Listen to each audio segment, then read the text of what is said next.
આ આપણી જીવનસાથીની 1, 2 અને 3 નંબરની ચેનલ છે. એને સબસ્ક્રાઈબ ન કરી તો સબસ્ક્રાઈબ કરો અને શેર કરો.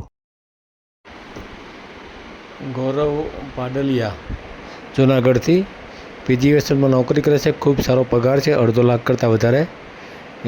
એમની સાથે જે બનાવ બન્યો એ થોડી વાત કરીએ તો પ્રથમ લગ્ન કર્યા હતા એ બાય માત્ર 3 મહિના જ રોકાણી. 3 મહિના રોકાવાનું કારણ એ હતું કે એની બેનના દેર સાથે એને અફેર હતું, એટલે અહીંથી છૂટું કરીને ત્યાં વહી ગઈ. બીજી વાર એમણે લગ્ન કર્યા એ ઓફિસમાં જ કામ કરતી છોકરી સાથે અફેર હતું. એ 4 મહિના રોકાણી, પણ એ બીજી આંતરજ્ઞાતિની હતી એટલે એની સાથે પણ છૂટાછેડા થઈ ગયા અને હવે એમને યોગ્ય જીવનસાથી જોઈએ છે. એટલા માટે આખો ઓડિયો મૂક્યો છે. આખો સાંભળો અને ખૂબ શેર કરો જેથી કરીને એમને યોગ્ય જીવનસાથી મળી જાય.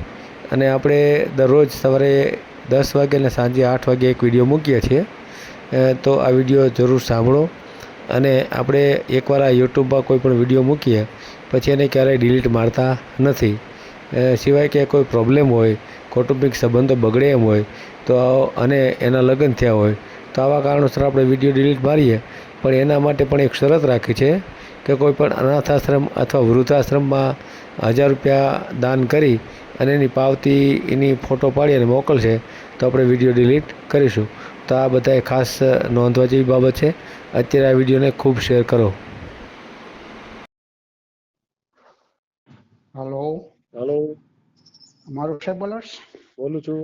હા સાહેબ, નમસ્કાર. નમસ્કાર. જુનાગઢથી અતુલભાઈ પાડલિયા બોલું છું. બોલો અતુલભાઈ. હા હા હા, તો સંબંધ બાબત મારા દીકરા માટે વાત કરવાની હતી. એમ? હાજી. દીકરો શું કામ કરે છે? અહીં જુનાગઢ પીજીવીસીએલમાં છે, જુનિયર આસિસ્ટન્ટમાં. એમ? હા, ડિવોર્સ થઈ ગયેલ છે. એવી બાબત છે. ક્યાં સમાજમાંથી છો? કડવા પટેલ. કડવા પટેલ, બરાબર. તો આપણે યુટ્યુબમાં મૂકવું છે? હા, મૂક્યા.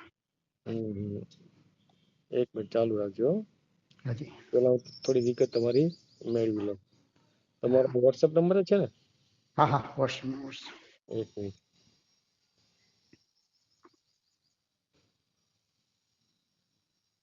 બોલો તો, વોટ્સએપ નંબર બોલો તો. 94 085 58 414. 58 414. બોલો તો, દીકરાનું નામ બોલો તો. ગૌરવ અતુલભાઈ પાડલિયા.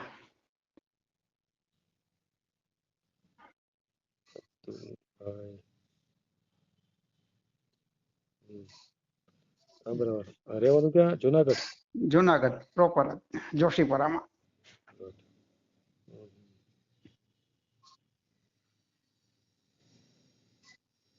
મકાન ઘરના છે? હા, મકાન છે, 4 BHK બંગલો. હે? હા હા, ડુપ્લેક્સ. બરાબર. પીજીવીસીએલમાં નોકરી કરે? હા, પીજીવીસીએલ 12 વર્ષ થઈ ગયા. એટલે જુનિયર એન્જિનિયર? ના, જુનિયર આસિસ્ટન્ટ ક્લાસ 3 માં. હા, જુનિયર આસિસ્ટન્ટ. બરાબર. આમ પગાર શું હશે એનો? અત્યારે 52,000 રૂપિયા. 52,000 પગાર, બરાબર. હા હા. અગાઉ ઉંમર કેટલી એમની? 90 ની, એટલે 34મું રનિંગ હાલે. 34 વર્ષ, બરાબર. અગાઉ ક્યારે લગ્ન થયા હતા? એને થયા 14 માં. 14 માં લગ્ન થયા હતા?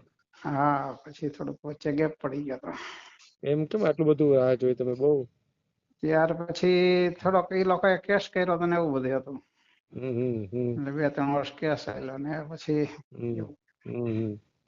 એમ નહીં, એમાં શું પ્રોબ્લેમ શું થયો હતો એ લગ્નમાં? એ છોકરીને બીજી હારે મેળા, એના બેનના દેર હારે મેળા, તો અહીંયા વહી ગઈ. એટલે ત્યાં જ વહી ગઈ?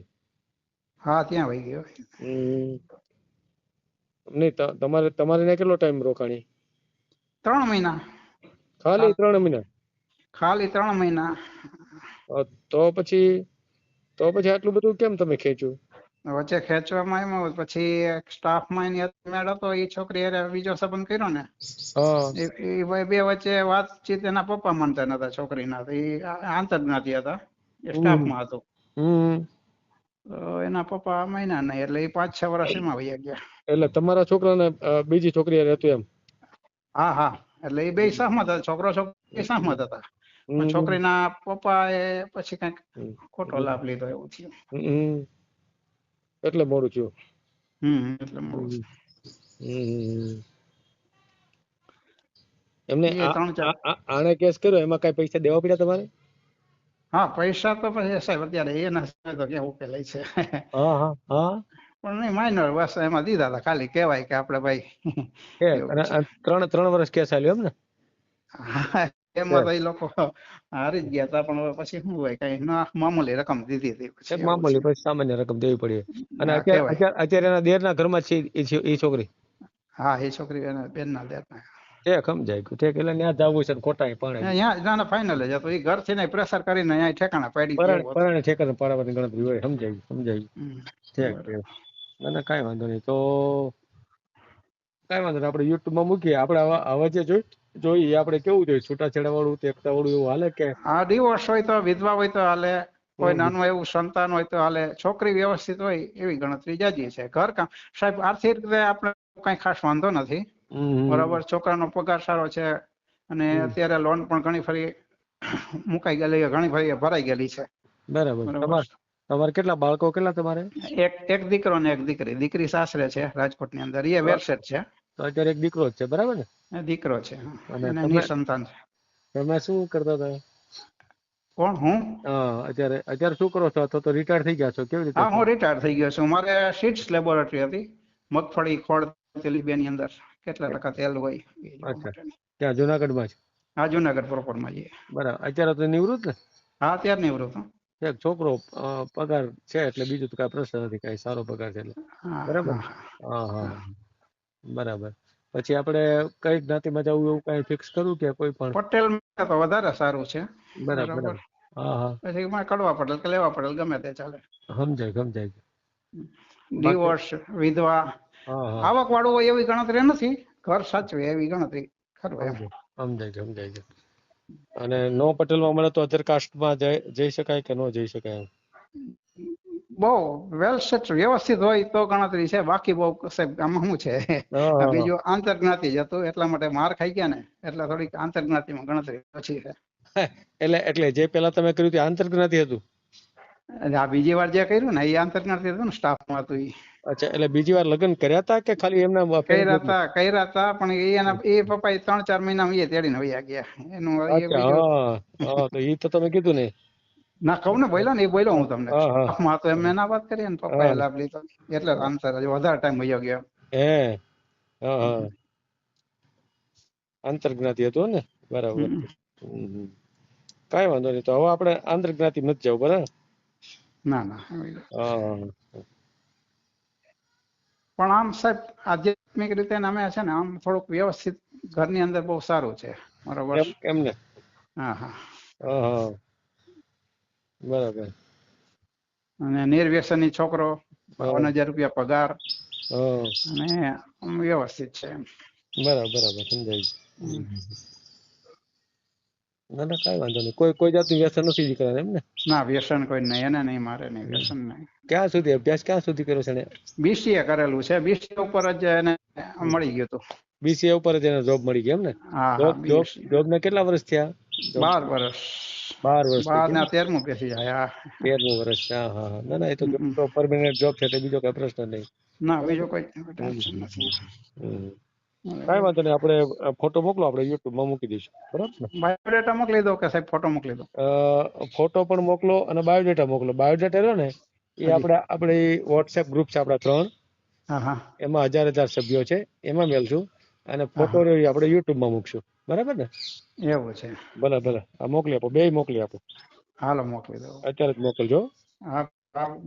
બાયોડેટા ચાલુ જ છે હમણાં. WhatsApp. રેડી. બરાબર. ફોટો ગમે એવો મોકલશો ને તો હાલશે. એમાં કઈ પાડીને મોકલો એવું જરૂર નથી. ના, ફોટો તો હોય જ. તમારો મોબાઈલ પછી મોકલી આપો, બરાબર? WhatsApp માં તો બાયોડેટા મોકલાઈ ગયા સાહેબ તમને. રેડી. હાલો, કઈ વાંધો. હા, મળી પણ એમ. એક મિનિટ. આ નંબરમાં મોકલે? હા, આ જ નંબરમાં. આ નંબર નતો? બીજો આ નંબર હતો? નહીં, નંબર તો આ જ છે. હા હા બરાબર, તો એમ જ મોકલી ગયા. અચ્છા ઠીક ઠીક. મારા બીજા નંબરમાં મેં મોકલ્યું મેસેજ. કાંઈ વાંધો ના, હાલો એ તો હું એમાં કન્વર્ટ કરી નાખીશ. નહીં તો બીજો એવું છે, નંબર છે ને આપણો આ 85 એમાં તમે 365. મોકલો કઈ હાઈ કરીને કે એમાં મોકલો કે મોકલ્યો, બીજો એમાં કઈ? મેસેજ મોકલ્યો છે મેં. હા એમાં હા મોકલ, હાલો તો એમાં મોકલી દો, કઈ વાંધો નહીં. એમાં જ મોકલી દો. હા હા હાલો એમાં જ મોકલી દો, બરાબર. ભલે ભલે ભલે, વાંધો નહીં. ઓકે. હા ઓકે. હા ભલે. હા. વિડીયો પૂરો જોયો હોય તો આ ચેનલને સબસ્ક્રાઈબ કરો, ઓલ સિલેક્ટ કરો, જેથી કરીને તમને બીજા વિડીયો મળતા રહે, અને શેર કરો.